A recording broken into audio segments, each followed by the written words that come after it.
Como eu prometi, está aqui Marco Aurélio de Sá. E vamos conversar, Marco, falando sobre um aspecto que você é bastante conhecido e respeitado no jornalismo.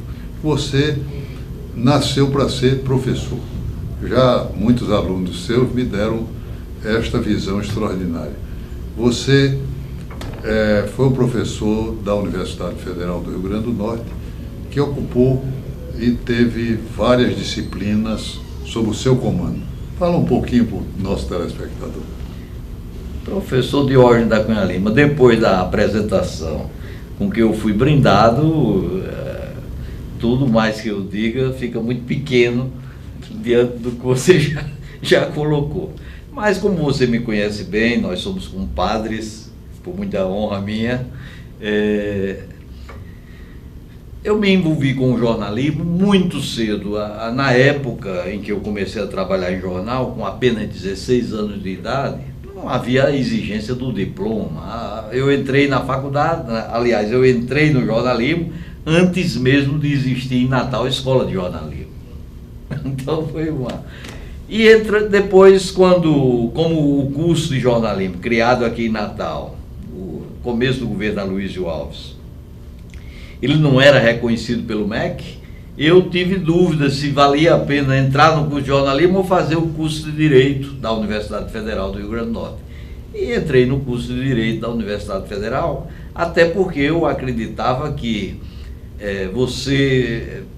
Para ser um comunicador completo, você precisa realmente ter uma boa noção de direito, até para poder saber aonde vão os seus limites e saber respeitar também o direito alheio, não é verdade? E aí fiz isso. No meio do curso de Direito, eu fui um dia chamado professor Cortez Pereira, era meu professor, bateu nas minhas costas, e ele tinha acabado de ser convidado pelo governo militar para ser governador do Rio Grande do Norte, e ele bateu nas minhas costas e disse: olha, eu vou precisar no governo de umas pessoas jovens como você. Eu nessa época já fazia a revista RN Econômico, você se referiu. Em 1969 eu lancei uma revista de economia no Rio Grande do Norte, um estado que naquele momento nem tinha indústria, não é praticamente uma economia muito incipiente e tal, mas nós conseguimos fazer uma revista que em questão de 2, 3 anos se transformou numa espécie de bíblia do empresariado potiguar. Tudo que você queria saber sobre a economia do estado você encontrava no RN Econômico. E a revista se consolidou e tal. O professor Cortez me convidou para ser diretor da imprensa oficial.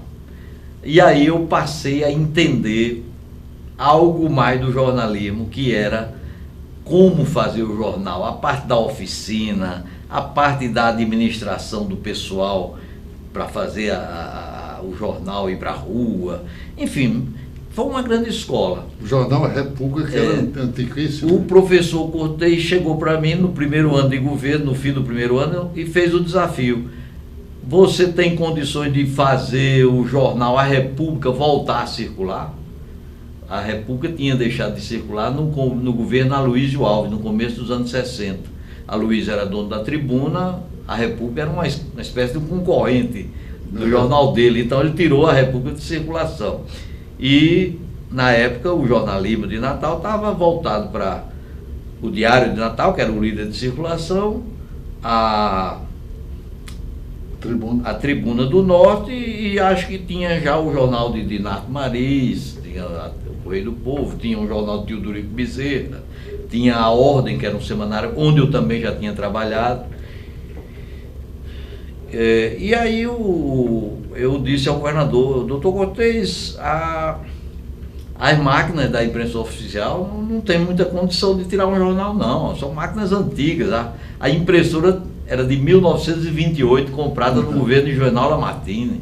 Então, como é que eu iria fazer um jornal com aquelas máquinas tão velhas, E aí ele deu carta branca que eu iniciasse um processo de licitação para comprar uma impressora offset. E efetivamente ali, no ano seguinte, a gente botou o jornal A República de novo na rua. E Natal passou a ter esse veículo que persistiu no governo de Cortez, depois no governo de Tarcísio, no governo de Lavoisier, até o governo de Zé Agripino, voltando a ser fechado, acho que no governo de Garibaldi Filho, por aí. Bom, mas depois de terminei meu período na República, aí a revista Reino Econômico, eu passei a dar uma dedicação integral e comecei a sonhar em fazer um jornal diário. Eu era sócio de Marcelo Fernandes. Mas antes disso, um pouquinho de professor, que eu fiquei muito contente por ter participado também dessa coisa. Pois é, você foi quem me botou você me botou na profissão de professor. Eu era diretor da imprensa oficial, estavam faltando professores na Fundação José Augusto que mantinham o curso de jornalismo, você era o presidente da Fundação José Augusto, e um dia me fez... pagando um alto salário. E um dia você me fez um telefonema para dizer, olha, Marco, eu estou com os alunos aqui em greve por falta de professor, e você poderia me ajudar aí, venha ser professor aqui da Faculdade de Jornalismo. E aí me disse, só tem um problema, o salário é muito alto. Talvez seja um empecilho. Aí eu digo, quanto é o salário? Meio salário mínimo.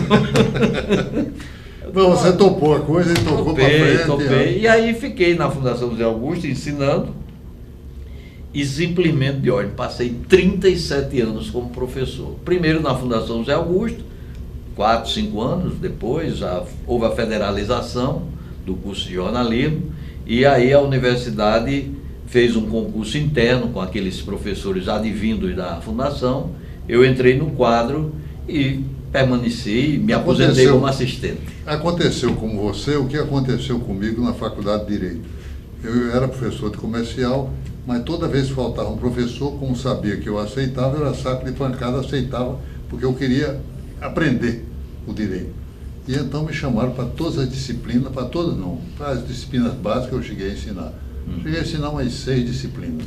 Você? Em jornalismo eu mais ou menos segui esse roteiro seu, porque eu entrei como professor de publicidade, depois aposentou-se um professor de legislação jornalística, que era o nosso colega Ticiano Duarte, que se aposentou. Aliás, ele não se aposentou, ele foi nomeado, acho que delegado regional do trabalho aqui, e precisou se licenciar, e eu então fui convidado por ser bacharel em Direito, como tinha formação jurídica, para ficar na cadeira de legislação jornalística. Aceitei, até tinha muita atenção, muita amizade com o Ticiano. Não, Ticiano, eu fico no seu lugar, sem problema.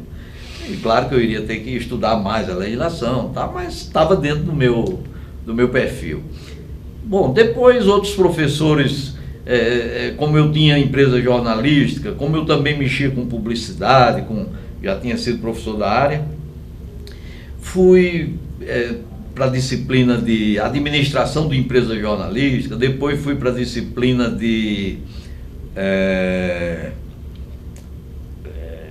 ética jornalística, voltei para a publicidade depois. Cassiano Arruda fez concurso, passou, e como ele era publicitário, muito mais engajado, dono de agência, eu cedi a cadeira para ele e passei a ficar com ética e legislação apenas. Mas o fato é que ao longo desses 37 anos, acredito que 90% do jornalista que está em exercício, em atividade hoje no Rio Grande do Norte, passou pelas minhas mãos. Sem falar em alguns que estão hoje brilhando no jornalismo na Globo. Tem um aluno nosso, um ex-aluno, que hoje é correspondente da Rede Globo nos Estados Unidos, o nosso Alain. Há um outro que trabalhou com você, que está na França e que faz um trabalho de designer absolutamente fantástico. É João? João. Grande figura, João Alves. É? João Alves, eu acho. Grande Ele faz um trabalho absolutamente genial, notável, artista que ficou famoso. Basta dizer que países como Israel convocam para fazer trabalho dele e cobra fortuna para fazer, por exemplo, a Bíblia. Né? É verdade. Então nós temos... Mas o bacharel Marco Aurélio Sá, que inclusive recebeu o prêmio maior da Academia de Letras Jurídicas, a minha Academia de Letras Jurídicas, conferiu a ele o título de sócio honorário da academia. Então, Verdade, bacharel, era muita não honra, foi, né? não foi tão fora, não. Houve um tempo que eu tive o privilégio de, novamente, de ter você no escritório, e até queria que você seguisse, deixasse o jornalismo para ser só um Você me advogado. fez um desafio pesado demais. Eu já estava tão envolvido no jornalismo, já tinha minha vida toda ela entrelaçada com a comunicação social, com o jornalismo, mas um convite seu sempre foi para mim uma ordem. E aí você me colocou numa condição de, Marcos, você tem que vir para o meu escritório. E nós passamos o quê? 2 anos aproximadamente. Eu acho que foi até um período que eu ganhei muito dinheiro mesmo.